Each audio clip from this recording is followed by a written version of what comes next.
àṣírí ohun tí igbákejì ààrẹ tẹ́lẹ̀ lórílẹ̀‐èdè yìí tó tún jẹ́ olùdíje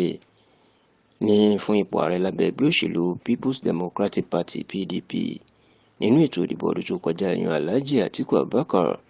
àti ààrẹ àná ajagunfẹ̀yìntì Muhammadu Buhari. Àṣírí ohun tó ń jọ sọ nínú ìpàdé ìkọ̀kọ̀ tí wọ́n jọ ṣe ní ọjọ́ àbámẹ́ta ìyẹn ọjọ́ sátidé ọ̀sẹ̀ tó kọjá ó mà ti tú sí tẹlifíṣàn Yorùbá Tòótọ́ lọ́wọ́. Ẹ rántí wípé lọ́jọ́ àbámẹ́ta ọ̀sẹ̀ tó kọjá ìní ariwo sán lágbo òṣèlú orílẹ̀-èdè yìí nígbà tí Àtíkù tó ṣàbẹ̀wò sí Buhari ní ìlú abúlé Daura tó wà ní ìpínlẹ̀ Katsina tó sì ní òun lọ kí kú ayẹyẹ pọ̀pọ̀ ṣìnṣìn ọdún iléyà tó ṣẹ̀ṣẹ̀ kọjá ni. Ẹ rántí pé síwájú àsìkò náà ìní Àtíkù gba ìlú Minna lórílẹ̀-èdè Niger lọ láti ṣàbẹ̀wò sí àwọn olórí orílẹ̀-èdè yìí méjì àná tó ń gbé ìlú náà, ajagunfẹ̀yìntì Ibrahim Babangida àti ajagunfẹ̀yìntì Abdulsalam Abubakar tó ní ọdún iléyà lòun wá kí wọn náà fún, ṣùgbọ́n tó jẹ́ pé ti Buhari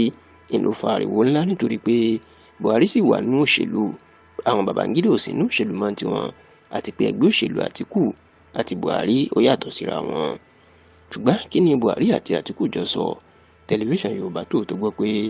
ọ̀rọ̀ kọjá ọ̀rọ̀ iléyà nìkan. A gbọ́ pé lẹ́yìn tí wọ́n kíra wọn fún ọdún iléyà tán, Buhari àti Àtíkù wọ́n jọ sọ̀rọ̀ lórí bí nǹkan ṣe ń lọ ní Nàìjíríà. Kódà a gbọ́ pé wọ́n fi ẹnu bà ọ̀rọ̀ òṣèlú ọdún 2027 náà lápá kan náà, ṣùgbọ́n àwọn tó mọ̀ nípa ìpàdé yìí tán fàṣírí náà sí tẹlifíṣàn Yorùbá Tòótọ́ lọ́wọ́. Wọ́n jẹ́ kó di mọ̀ fún wa wípé wọ́n sọ pé Àtíkù àti Buhari wọn ò tí ì fẹnukò lórí bóyá wọn á jọ ṣiṣẹ́ pọ̀ tàbí bóyá Buhari yóò ṣe àtìlẹ́yìn abẹ́lé fún Àtíkù,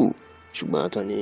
wọ́n jọ sọ̀rọ̀ ìdìbò ọdún 2027 àti bí nǹkan ṣe rí ní orílẹ̀-èdè yìí lásìkò yìí.